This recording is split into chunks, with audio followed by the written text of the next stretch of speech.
ঠিক ঠিক, একেবারেই ঠিক। তবু ভাবি, জানেন বড়বাবু, কি ভাবো? না, এমন কিছু না।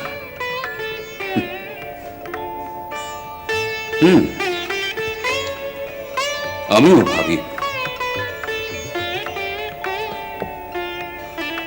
বাবাকে নিয়ে? তোমাকে নিয়ে। অখণ্ড মণ্ডলাকার নিয়ে তোমার মনের মধ্যে এমন খণ্ড ভাব।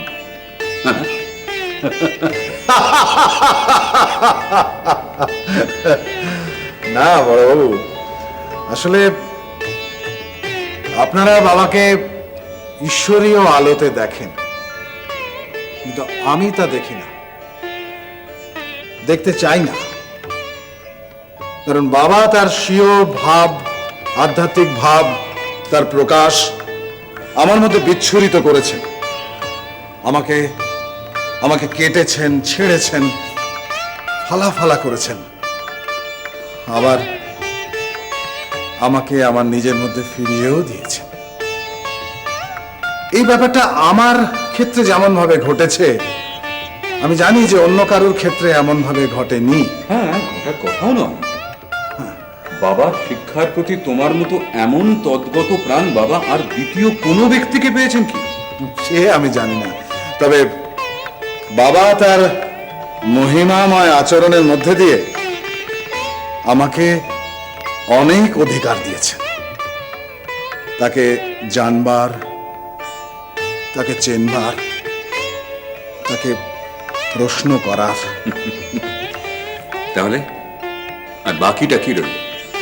আছে আছে, যেমন ধরুন বড়বাবু, মানে অখণ্ড মণ্ডলাকারং, জগৎব্যাপী শক্তির প্রকাশ, সূর্য বিস্তার, দক্ষিণেশ্বর থেকে সারা পৃথিবীব্যাপী আলোক বিচ্ছুরণ, এগুলো আমি বুঝি, আমি জানি। এ প্রসঙ্গে আপনার সঙ্গে আমার আলোচনা আগেও হয়েছে, আপনি বলেছেন আমি এগুলো বুঝি। কিন্তু আমার প্রশ্নটা হলো অন্য জায়গায়। সেটা হলো, বাবা তো কামার পুকুরে চলে গেলেন, কিন্তু কামার পুকুরে কেন গেলেন? না না, এটা তোমার ভুল ধারণা মতো। বাবা কিন্তু কামার পুকুরে নিজে যাননি, তুমি তাকে পাঠিয়েছ। মানছি যে প্রাথমিক প্রস্তাবটুকু আমারই ছিল, আর সেটা ছিল বাবারই শারীরিক কারণে। কারণ বাবার এই দীর্ঘ অনিয়ম, সমর সাধন, কৃচ্ছ সাধন, ভাবনমত্ততা, সবকিছু মিলিয়ে বাবা মাঝে মধ্যেই একটা শরীর পাতের পথ ধরেন। আমি বাবার শরীরের জন্যেই, তার থেকে রেহাই পাওয়ার জন্যেই বাবাকে এই জন্মভূমি সন্দর্শনের ব্যবস্থাটা আমি করে দিয়েছিলাম। অবশ্য বাবাকে বলতে প্রস্তাবে বাবা সঙ্গে সঙ্গে রাজি হয়ে গিয়েছিলেন। বেশ, তো তাতে দোষেরটা কি হলো? না, দোষের কিছু না, মানে আমি ব্যাপারটা বুঝতে চাইছি। কি? সেটা হলো, বাবা যে এই পূর্বাশ্রমে আত্মীয় পরিজনদের মধ্যে চলে গেলেন, এত সাগ্রহে চলে গেলেন, এর আধ্যাত্মিক ব্যাখ্যাটুকু কি?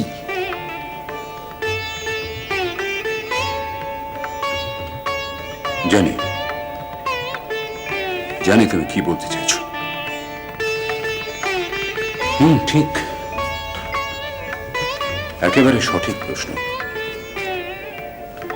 মধুর বাবার এই কামারপুকুরে সাগ্রহে চলে যাওয়াটা নিঃসন্দেহে সন্ন্যাসের যে চিরাচরিত প্রথাগত জীবনধারা তার ব্যতিক্রম।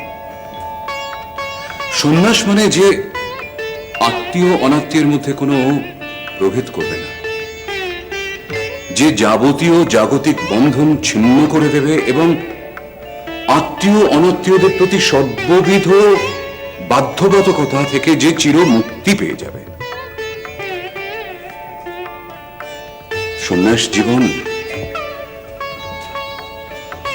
জাগতিক বোধ থেকে পূর্ণ মুক্তি তাই সন্ন্যাসের তাৎপর্য।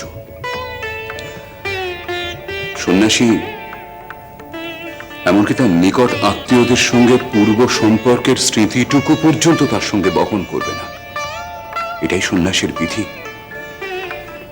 এবং বাবা যখন সন্ন্যাসী, তিনি যখন সত্যদ্রষ্টা পরমহংস, তিনি তো সর্ববন্ধন মুক্ত পুরুষ। তবে কেন বাবা এত উৎসাহ নিয়ে আত্মীয় পরিজনের মধ্যে ফিরে গেলেন? না না, এটা আমার সন্দেহ নয়, এটা আমার জিজ্ঞাসা, আমার জানতে চাওয়া।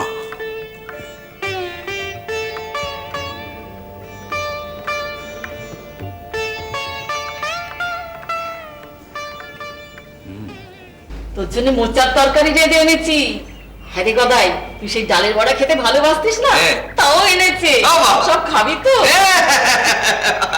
আচ্ছা, এই একটা পেটে আমি এত সইব কি করে বলো তো? না গো, খাও খাও খাও। তা তুমি কি এনেছো? আমি পায়েস এনেছি গো। পায়েস? তুমি তুমি তুমি দই চিড়ে মাখা গো। আমার তো মনে হচ্ছে এক্ষুনি সব খেয়ে ফেলি। বলো, একটু দম্ভ কথা শুনবো বলে এলুম। তো এরা তো সাত সকালে অন্ন ব্যঞ্জন শুরু করলো। রাখো রাখো রাখো রাখো, সবাই এই কোথায় রাখবে? এই জল চকিটার উপর রাখো। হ্যাঁ, এখানে রাখো। সব খাবো গো, সব খাবো, তোমাদের কোনো চিন্তা নেই, সব খাবো। চিনু দাদা, চিনু দাদা, আমি বুঝলুম। কি প্রভু? ওই ওই দক্ষিণেশ্বর থেকে তো এলুম, তো আসবার সময় না আমি খুব ভাবছিলুম, জানো, যে আমি তো সন্ন্যাসী মানুষ, তাহলে তাহলে আমরা তো ঘরে ফেরার তাড়া কেন?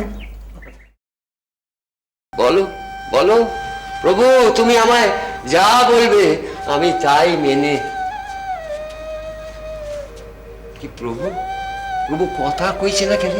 হ্যাঁ, প্রভু কথা কইছে না কেন আমার প্রভু? হ্যাঁ প্রভু, ও প্রভু, প্রভু প্রভু। হলো তো, বক বক বক বক করে রাতটা দিলে তো বন্ধ করে। কত সাত করে কোমর সাত ছেড়ে চড়ে এলুম বাবার শ্রীমুখ থেকে দুটো বাণী শুনবো বলে। এই শাকারি বাড়ার জন্য আমার উপায় আছে? ডাক্তারি যত সব চুপ করো তো। প্রভু ঠিক কথা কইবে। প্রভু, প্রভু তোমরা তোমরা তোমরা ঠাকুরকে বিরক্ত করো না, কেউ বিরক্ত করো। প্রভু, প্রভু তোমার মন্দিরের সেই লীলে তুমি আমাদের দেখাবে তো নাকি গো প্রভু?